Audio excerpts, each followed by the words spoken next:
Hello friends, welcome back to Women Zone channel. Friends, मेरा नाम है गौरी और आज की इस वीडियो में हम बात करने वाले हैं बहुत ही कॉमन साइकेट्रिक इलनेस यानी कि डिप्रेशन के बारे में। सबसे पहले हम यहाँ पे जानेंगे कि डिप्रेशन के लक्षण क्या होते हैं, उसके कारण क्या हो सकते हैं। उसके बाद हम बात करेंगे कि इसे हम खुद से किस तरह से ट्रीट कर सकते हैं, साथ ही इसके जो ट्रीटमेंट है वो क्या क्या हो सकते हैं, किस किस तरह से जो है इसका इलाज संभव है। तो वीडियो को एंड तक जरूर देखिएगा। वीडियो अगर पसंद आती हो तो वीडियो को एक लाइक जरूर कर दिया कीजिए। कमेंट करके मुझे बताइए कि आपकी राय क्या है, आपको ये वीडियो पसंद आई या नहीं, आपको क्या सीखने को मिली। साथ ही आपने अगर चैनल को सब्सक्राइब नहीं किया है तो चैनल को भी सब्सक्राइब जरूर कर लीजिएगा। बहुत ही इन्फॉर्मेटिव वीडियोस आपको इस चैनल पे देखने को मिलते हैं।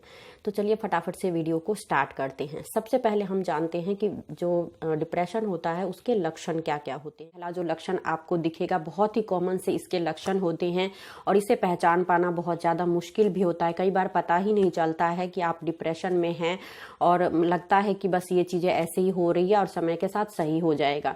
होता क्या है इसमें कि मन बहुत ज़्यादा उदास रहने लगता है। कुछ भी अगर अच्छा होता भी है तो भी उसमें वहाँ पे आपको नेगेटिविटी नज़र आती है, कुछ भी अच्छा वहाँ पे दिखाई नहीं देता है। आमतौर पे जो उदासी होती है वो कुछ अगर अच्छा हो जाए अचानक से, कुछ जो चीज़ें आपको पसंद है, जो चीज़ आप चाहते थे वो अगर आपको मिल जाए अचानक से, तो वो जो उदासी है वो हट जाती है। वो उदासी आपके मन में नहीं रहती है, आप हैप्पी फील करने लगते हैं। लेकिन जो डिप्रेशन की जो उदासी होती है वो आपके साथ कुछ भी अच्छा हो जाए, कुछ भी अच्छा मिल जाए, जो चीज़ आप हासिल करना चाहते हैं वो चीज़ हासिल हो जाए, कहीं पे भी आप चले जाए, कुछ भी अच्छा होते हुए भी देख रहे हैं तो भी आपका मन वहाँ पे हैप्पी फील नहीं करता है। आप हर टाइम 24 घंटे जो है आपका मन उदास रहता है, किसी भी चीज़ में आपको जो है पॉजिटिविटी नज़र नहीं आती है। दूसरा जो इसका लक्षण होता है, आपको गिल्ट फील होता है। जिस चीज़ में आपको नेगेटिविटी नज़र आती है उस चीज़ के लिए आप खुद को जिम्मेवार मानते हैं, कसूरवार मानते हैं कि मेरी ही वजह से ऐसा हुआ, मैं ही इसका कारण हूँ। तीसरा जो इसका लक्षण है, कहीं पे भी आप फोकस नहीं कर पाते हैं, एक जगह पे मन स्थिर नहीं रहता है, एक जगह पे कहीं पे जो है ध्यान नहीं लगा पाते हैं, मन इधर उधर, एक चिंता से आपका मन हटता है, दूसरी बात को लेके आप जो है चिंतित हो जाते हैं, टेंशन में रहते हैं, किसी चीज़ पे जो है फोकस नहीं कर पाते हैं। तीसरा जो इसका लक्षण होता है, आपको फिजिकली वीकनेस आपको फील होती है। जरा जरा सी आप कुछ भी थोड़ा सा काम करते हैं तो आपको थकान फील होता है, आपको बहुत ज़्यादा कमजोरी लगती है, आपको लगता है कि शरीर में जैसे ताकत ही नहीं है। चौथी अगर हम लक्षण की बात करते हैं तो उस टाइम पे आपको भूख कम लगती है। जब आप डिप्रेशन में होते हैं तो भूख कम लगती है। कई सिचुएशन में ऐसा भी होता है कि भूख बहुत ज़्यादा लगने लगती है, वो एक अलग कंडीशन होता है। लेकिन आमतौर पे देखा गया है कि भूख आपको कम लगने लगती है, खाने में टेस्ट नहीं लगता है। अगला जो इसका लक्षण है वो है नींद नहीं आना। नींद आपको नहीं आती है या फिर नींद कम टाइम के लिए आती है। जैसे अचानक से नींद आई, कुछ देर आप सोते हैं, उसके बाद एकदम से नींद खुल जाती है। या आमतौर पे जैसे आप 7 घंटे 8 घंटे सोते हैं तो डिप्रेशन के सिचुएशन में ऐसा होता है कि 4 घंटे 5 घंटे की नींद आती है, उसके बाद जो है आप जग जाते हैं, तो नींद आपको उस टाइम पे कम आती है। तो ये सारे लक्षण होते हैं डिप्रेशन के। और ये जो लक्षण है वो कुछ टाइम के लिए नहीं रहता है, लगातार आपको 1 हफ्ता 2 हफ्ते अगर ये जो लक्षण है वो नजर आते हैं तो समझ जाना चाहिए कि आपका जो है कंडीशन डिप्रेशन का कंडीशन है। आपको वहाँ पे जो है मेडिकल हेल्प की ज़रूरत होती है, काउंसलिंग की ज़रूरत होती है।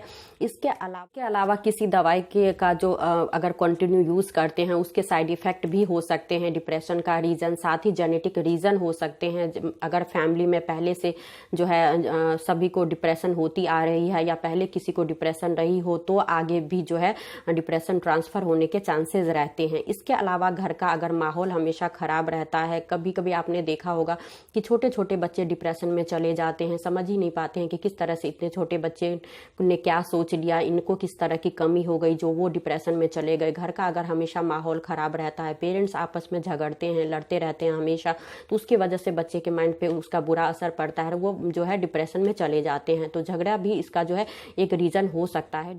इन सभी लक्षण के अलावा क्योंकि हमेशा एंजाइटी होती है, मूड खराब रहता है, तो सुसाइड करने के ख्याल मन में आता है। क्योंकि किसी भी चीज़ में पॉजिटिविटी नज़र नहीं आती है, हर चीज़ में नेगेटिविटी नज़र आती है, सब कुछ ऐसे लगता है कि सब कुछ बुरा ही हो रहा है हमारे साथ, तो उस टाइम पे ऐसा लगता है कि इस ज़िंदगी को तो ख़त्म कर देना ही बेहतर है, तो सुसाइड करने के ख्याल आते हैं। तो ये सभी लक्षण होते हैं डिप्रेशन। अब बात करते हैं इसके कारण के कि किस कारण से जो है डिप्रेशन हो जाता है। देखिए, दिमाग में कुछ तरह के के कुछ केमिकल्स होते हैं जिसकी अगर कमी होने लगती है तो उसका असर हमारे माइंड पे पड़ता है और वहाँ पे जो है डिप्रेशन होने लगती है, नेगेटिव थॉट उसकी वजह से आने लगती है। इसके अलावा कुछ अगर अचानक से बहुत ज़्यादा बुरा हो जाए, जो आप चाहते थे उसके बिल्कुल अपोजिट हो जाता है, बहुत ज़्यादा बुरा हो जाता है, किसी अपने को खो देते हैं जो कि हमारे बहुत करीब होता है, तो उस सिचुएशन में बहुत सारे नेगेटिव थॉट हमारे मन में आने लगता है, कुछ भी अच्छा नहीं लगता है, सारी चीज़ें जो है हमें बेकार नज़र आने लगती है, लगता है कि अब तो ज़िंदगी ख़त्म हो गई है, तो उसकी वजह से जो है डिप्रेशन होने लगती है।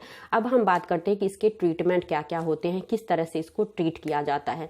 देखिए, दिमाग में जिस भी तरह की केमिकल की कमी हो रही है जिसकी वजह से डिप्रेशन होता है, तो दवाइयों के द्वारा उसे जो है पूरा करने की कोशिश की जाती है, दवाइयाँ दी जाती है और उसके से जो है उसका ट्रीटमेंट किया जाता है।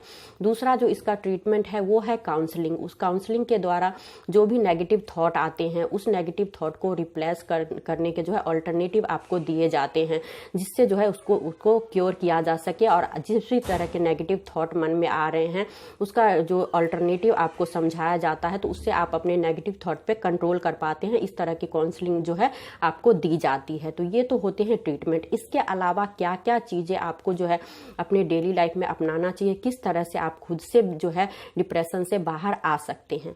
देखिए, सबसे पहले अगर फिजिकल हेल्थ की बात की जाए, आपको वीकनेस फील होता है तो आपको अच्छी डाइट लेना चाहिए, आपको अपने खान पान का खास ख्याल रखना चाहिए। अगर कोई आपका अपना डिप्रेशन में है, उसे इस तरह की हेल्प की ज़रूरत है, तो उसके सेहत का सबसे पहले ध्यान रखिए। उनका जो है डाइट एक प्रॉपर आप डाइट प्लान कीजिए और समय पे खाना, समय पे जो है उनके डाइट का ध्यान रखिए और अच्छा जो भी हेल्दी फूड है वो आप उनको दे सकते हैं, जिससे उनका हेल्थ इंप्रूव होगा और वो जो है कुछ सोच पाएंगे और अपने आप को जो है उस कंडीशन से निकालने में उनको हेल्प मिलेगी। इसके अलावा नींद पूरी लेने की कोशिश कीजिए, जितना ज़्यादा हो सके आप जितना ज़्यादा सोएंगे उतना ज़्यादा फ्रेश फील करेंगे आप और उतना ज़्यादा जो है नेगेटिव थॉट से आप दूर होंगे, आपको जो है पॉजिटिव चीज़ें नज़र आएगी, आप कुछ सोच पाएंगे। इसके अलावा मेडिटेशन कर सकते हैं, एक्सरसाइज कीजिए, क्योंकि डिप्रेशन के कंडीशन में घर से बाहर निकलने का मन नहीं करता है, किसी से मिलने जुलने का मन नहीं करता है, मन करता है कि बस अकेले ही पड़े रहें, किसी से बातचीत नहीं करने का मन करता है। तो आप कोशिश कीजिए कि आप मॉर्निंग वॉक एटलीस्ट करिए, अपने दोस्तों के साथ घूमिए, फ्रेंड्स के साथ, फैमिली के साथ जो भी आपकी प्रॉब्लम है वो डिस्कस कीजिए और अपने आप को जितना ज़्यादा हो सके अपने मन को हल्का करने की कोशिश कीजिए।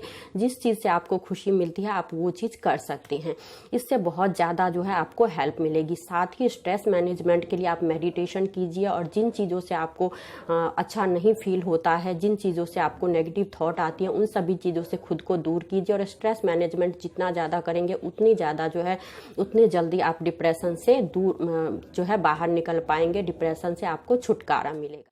तो उम्मीद करती हूँ कि वीडियो आपको पसंद आए, वीडियो से आपको कुछ सीखने को मिली हो और वीडियो अगर पसंद आती है तो अपने दोस्तों के साथ भी शेयर कीजिएगा, मुझे कमेंट कीजिएगा और अगर चैनल को सब्सक्राइब नहीं किया है तो चैनल को कर लीजिएगा सब्सक्राइब। इसी तरह की इन्फॉर्मेटिव वीडियो मैं अपने चैनल पर अपलोड करती रहती हूँ। तो मिलती हूँ नेक्स्ट वीडियो में, तब तक अपना ध्यान रखिए और खुश रहिए। Thank you so much, thanks for watching.